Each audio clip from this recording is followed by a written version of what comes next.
Before we get started with this episode, I just want to run an idea to some of you guys, to the few of you guys who are watching this series. So far, I've been uploading the series in 30-minute, maybe less than 30 minutes, maybe a little bit over 30-minute intervals of videos. And the reason I made those videos so long is because I wanted to cover more ground. I wanted to include as much information, as much dialogue, as much cutscenes as possible so you guys get the complete story. Because I remember when I first uploaded this series, there were some of you guys who've never played the visual novel, never read the visual novel, never saw somebody else play the visual novel, so you guys wanted to experience the game with me. But at the same time, I think 30 minutes of video is a bit too long, and there are literally like half of the episodes thus far. I think I've uploaded like 12 or 13 of them. I think this is the 13th episode. Literally half of them have just been nothing but like gratuitous, like a redundant dialogue stuff that's like basically stuff that doesn't really apply to the plot too much, like when Shiro is eating with Taiga and Sakura. Like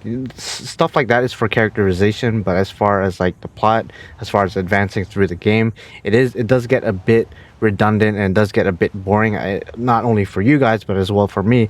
Well, I still find a lot of stuff interesting and I still have fun doing it, don't get me wrong, but I feel like, especially for you guys, the viewers, a lot of the 30-minute episodes where literally nothing is going on is a bit boring. So I think the way I want to do it, and I'm not going to start with this episode, but let me know, guys, the few of you guys who are still watching, let me know if this is something that you guys would be interested in, particularly the guys who are here to experience a visual novel with me, the ones who haven't played. I would value your opinion very much. Should I have it so like I still, as the player, I'm still reading through all the dialogue, I'm still experiencing the game as a whole, but when I upload it to YouTube, I'm gonna edit all the fat out, everything that's not relevant, everything that's redundant, everything that I deem is a bit boring, in my opinion. And I just upload like the juicy parts, or like the parts that are actually relevant to the characters, actually relevant to the plot and stuff of that nature. I don't know if what I'm saying makes sense. Basically, I just want to like, let's say I'm going to record for like let's say an hour long, and then I cut that hour into 10-15 minutes depending on what happens, maybe 20 minutes, and that's kind of what I want to do, just so like me as the player is covering more ground, and you as the viewer are going to get shorter videos, but it's going to be more exciting. It's going to have better content within it, much more entertaining stuff within it. I don't know if that's something you guys would want. Obviously, it's going to put more work on my plate, because I'm going to have to actually watch through the entire thing, and I have to edit every single episode from here on out, which may result in only 2 videos a week, but at the same time, it's going to help me get through the game faster. It's going to be more entertaining to you guys. I don't know. Let me know, guys, if that's something that I should probably do. And for those of you guys who don't want me to do that, let me know that as well, please, because I know not too many people are watching this series, which is fine. This series was mainly for me and the people who have never played the visual novel. So your opinion matters a lot as far as like what you guys want to see from this series moving on forward. But anyway, let's get started with this episode. This episode will not be edited, besides, of course, the intro and outro. But other than that, it will be like a normal episode. But between now and I believe the next recording, or even until the Friday recording, I'm gonna read you guys' comments, if anyone comments at all, and let me know what your opinion is on what I should do with the series moving forward. Should I have it edited so it's a 10-minute thing, but it's like 1 hour worth of content compressed into 10 minutes, 15 minutes, whatever it may be? Or should I keep it at 30 minutes every episode, 3 times a week, ideally? Let me know. Anyway, that was a long explanation, or a long thing, but anyway, I think we're about to summon Saber and see one of the most iconic scenes in the entire series, possibly the most iconic scene, at least in the original series. Truly, it Nani appeared like magic. I believe I already read that last episode, actually. In a blinding light, it appears from behind me. My mind stops. All I know is that the figure who appeared is a girl. The moment it appears, it repels the lance thrust at my heart and steps up to the enemy without hesitation. Oh, Yaku, you're about to get fucked up. The man readies his deflected lance, and the girl swings something she is holding. God damn. Sparks fly twice. A strong swing. The man hesitates, receiving a heavy blow from the girl, if you know what I mean. He must have realized he is at a disadvantage as he jumps out of the shed with bestial speed. While keeping her guard up against the man, she quietly turns to me. Oh, already? Yup. One of the most iconic, if the most iconic scene in the original series that does not count the hentai scenes. There you go. And one of the most iconic lines. Okay, wait. The wind is strong today. The clouds drift and the moon appears for a brief moment. The silver light that shines into the shed lights up the girl in nightly form. Speechless? Okay. I'm speechless. Right when I said it. Not because I'm confused by the sudden turn of events. I'm at a loss for words because of this girl's overwhelming, beauty. Oh yeah, she's a pretty girl. The girl stares at me emotionlessly with her jewel-like eyes. No matter how many times I hear this line, whether it's in Unlimited Blade Works or the original anime or here in the visual novel, or even when, like, every time we have her voice actress Ayako Kawasumi here in the United States for Anime Expo, when she says this line, it brings chills down my spine. It's just such an iconic line, even for somebody who's never played the visual novel up until now. It's just one of those things that's just like, damn, that line is legit. Like, damn. She says in a valiant voice, "You're damn right."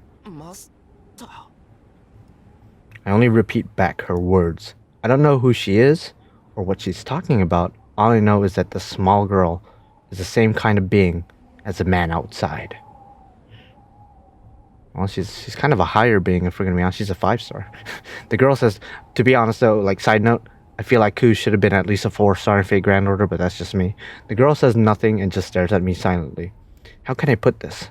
The figure in front of me is so special that I forget the situation that the man outside could come and attack at any second. It feels like time has stopped just around me. The fear of death has disappeared and only the girl fills my vision. Saber.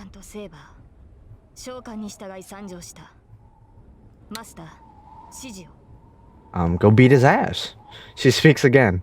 The instant I hear the words master and servant, a pain shoots through my left hand. It's like hot iron has been placed on my hand. I grab my left hand instinctively. That must have been the signal, as the girl quietly nods her lovely face.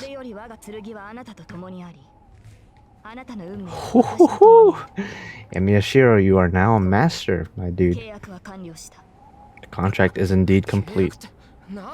Hey man, I would be begging her to whoop that guy's ass. Even I have knowledge of magic. I understand what that word means.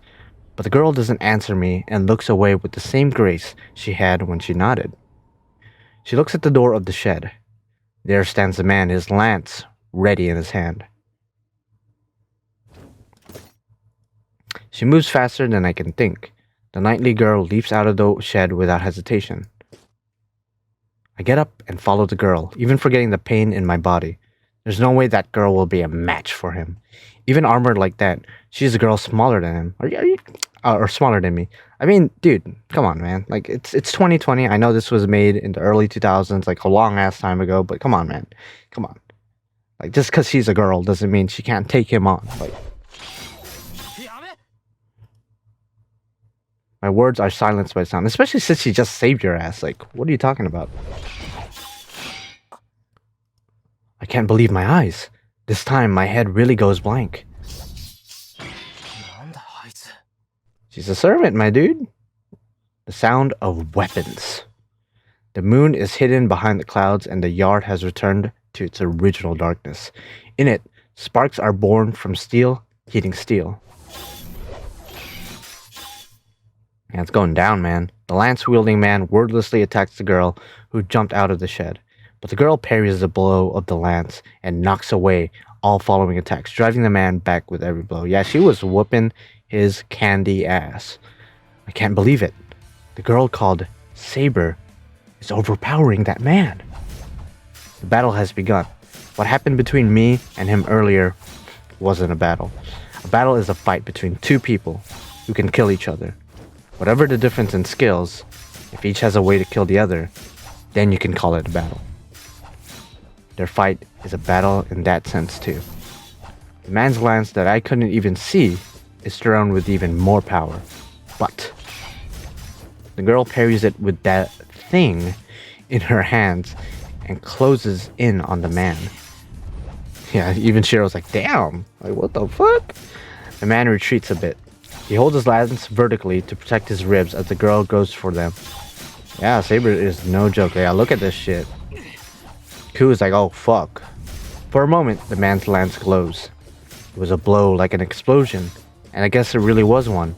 The instant the man blocks the thing the girl's holding, the lance in his hand glows as if electrified. Damn, I'm like stuttering like a bitch right now. The man, and even I, can tell what that is. That is a force of magical energy so strong that it's visible. In each of the girl's blows is a terrible amount of magical energy. That outrageous amount of magical energy is penetrating. Oh, I fucking accidentally skipped the dialogue. Oh no. Oh no. It's penetrating the opponent's weapon just by touching it. I'm sorry about that. Such a thing. It would take such force just to block it. If you think of the man's lance as an accurate sniper rifle, the blows of the girl are like those of a powerful shotgun. Damn. Every time the girl swings, the yard is filled with light. I'm surprised, like, the neighbors, I actually don't remember exactly the neighborhood where Shiro is. I know there's like a bunch of Japanese houses, I know that much, but I'm surprised like the neighbors don't hear her shit. But that isn't what's overpowering the man. And I know it's nighttime, so I guess they could be asleep, but at the same time, they're like clanging and there's like light everywhere. Like, you would think they would hear. Okay, whatever. The man complains while avoiding the girl's fierce attacks. The girl doesn't answer, but only attacks even more with the thing in her hand. Why are you calling it the thing? You already know she's called Saber, so like, you think, oh, it's a sword. I know it's invisible, but like, come on. The man retreats with not even a chance for a counterattack, because the girl's weapon is invisible. As he cannot sense her range, it would be careless to attack recklessly. Exactly. That's what she did in Fate Zero against the Armored. Yes, it is invisible. The girl definitely has something in her hand. Well, no shit. But as you can't see what shape it is, or how long it is, you can't tell anything about it. Perhaps it's totally invisible, as it does not show up even when sparks fly from it. Damn, that's like the only thing you could say. Like, damn, Jesus. The man must be having a hard time defending against it, as his moves aren't as sharp. The girl lets out a voice for the first time. She swings her weapon with more fury. A storm of swings without pause. The flying sparks remind me of a blacksmith hitting iron. The lance-wielding man blocks them, clucking his tongue. I must say, I admire his skills even though he tried to kill me. The man is blocking invisible blows, watching only the opponent's legs and arms. But that's it. You only need to beat down someone who's gone defensive. As if to say so, the girl steps even closer to the man and delivers a blow with all her might, as if smashing him down. Ooh. Yo, Ku, nobody's underestimating you. That's why she's going all out. She's going all out. You must see this as his opportunity as the man disappears. No, he jumped back, making it look like he disappeared. The girl's blow cuts through air and destroys the ground, kicking up dust. The blow, swung as a final one, was easily dodged. What? You calling her an idiot? She's like, she saved your ass. She's obviously like on par with Ku, if not even more skilled. Why are you calling her an idiot? Like, what? Oh, come on. I can tell even from a distance. I don't know about the careful blows from before, but such a big blow won't be able to touch that man. Why? Why did you call her an idiot? Even that man's body must have been straining under all those attacks, but he suppressed it for an instant and jumped away. As if this blow will determine the victor. Oh, fuck. The man who jumped back several meters jumps as soon as he lands. As if reversing his retreat, he jumps at the girl. Damn, so he was like, boom, boom. In contrast, the girl still has her sword in the ground. I'm glad you're finally calling it a sword. That opening is... I've seen that word before, but I've never said it out loud. Irrevocable... Yeah? Like revoke? Irrevocable... Irrevocable. Irrevocable. That opening is irrevocable. Thank you. Okay. The red lance returns in less than a second, and the girl twirls her body with the sword still in the ground. So the contest lasts less than a second, just like sex. The man sees his mistake and tries to hold back, while the girl uses her whole body to execute her blow. Ooh, that sounds kind of hot, to be honest. Ooh, yeah, they're going off right now. the man blown away, and the girl who blew him away both seemed discontent. Damn, I guess the sex wasn't that great. They each launched their blows to kill the other. Even if they allowed them to escape immediate danger, they were worthless. Their distance opens. The two stare at each other silently. Damn, shit talking time. Ooh, Saber with the shit talk. What's up? Now it's your turn. Whew. Yo, when servants talk shit to each other, it's kind of like, it's like, oh shit. The man glares as if staring right into her heart. I remember she said a similar thing in Unlimited Blade Breaks.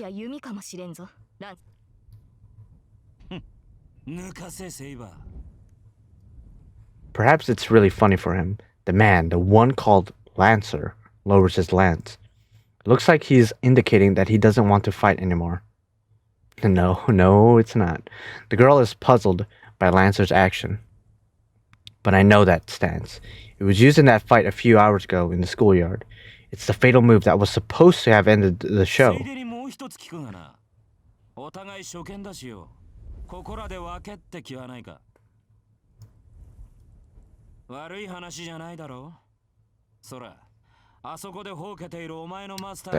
Whoa, bro.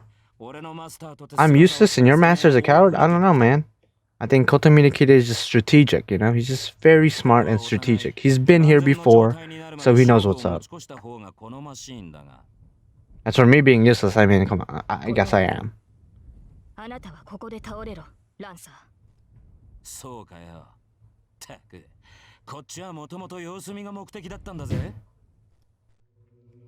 Oh, there you go. Seems like the air around them distorted. It's about to get real. Lancer lowers his stance. A chill runs through the air at that moment. It's exactly like back then. The magical energy rumbles in a whirlpool, centered on that lance. Yeah. The girl readies her apparent sword and glares at the enemy in front of her. The girl, facing the enemy, knows better than I how dangerous he is. It's game over.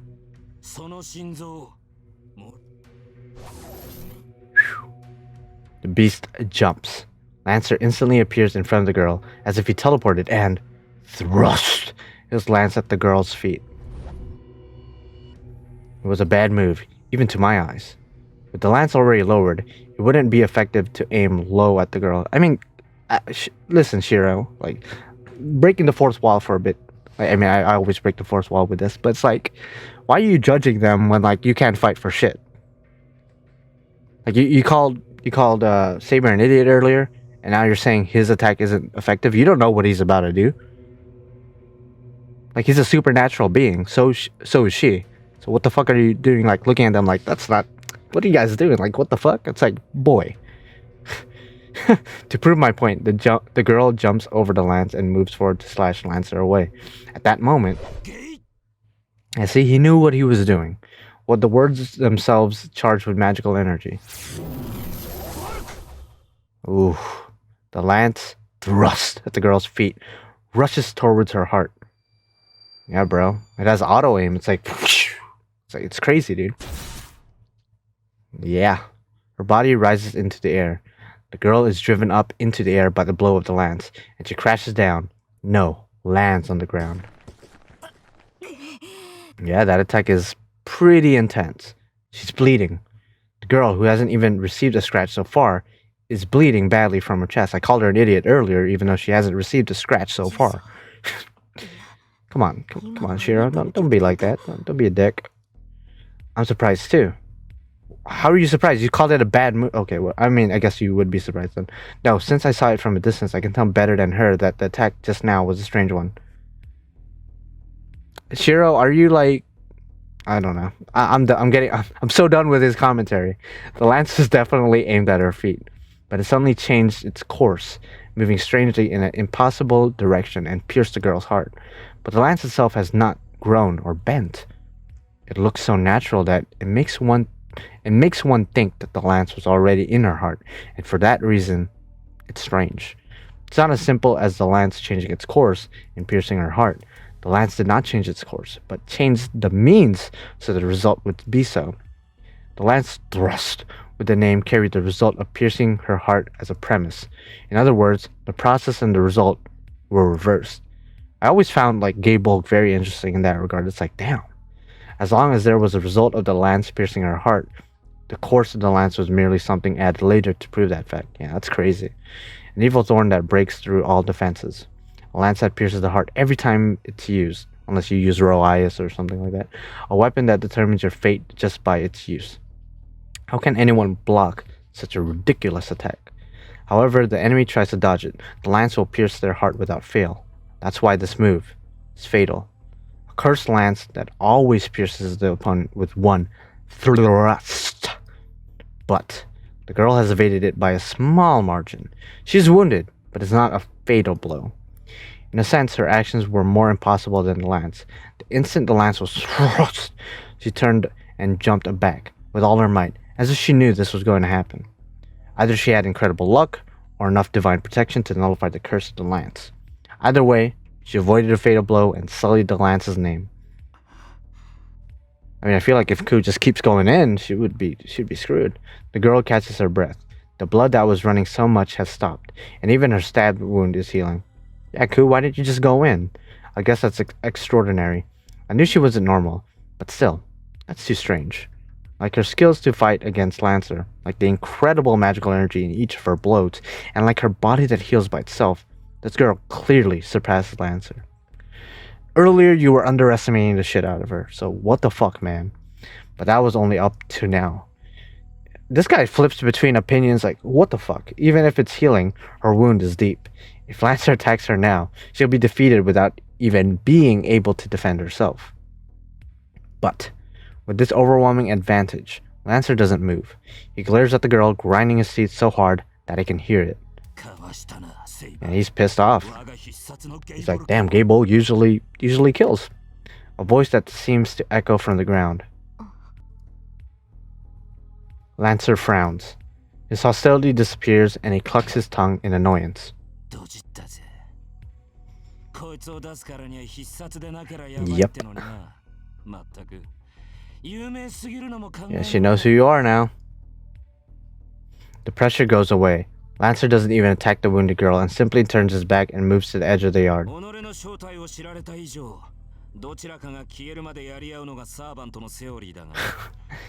Damn, dude. Because he probably knows you're gonna lose. I don't know. That's a good question. Do we ever find out, like, don't spoil it for me, but why did Kotominakita tell him to leave? I feel like he had the advantage at this point. Did Kotomina just know, like, oh, Lancer, if you keep fighting like this, you're probably gonna lose?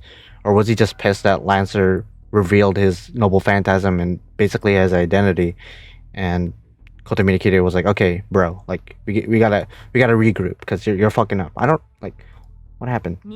Don't answer that question unless, like, they answer it in the game. If they answer it in the game, don't answer it.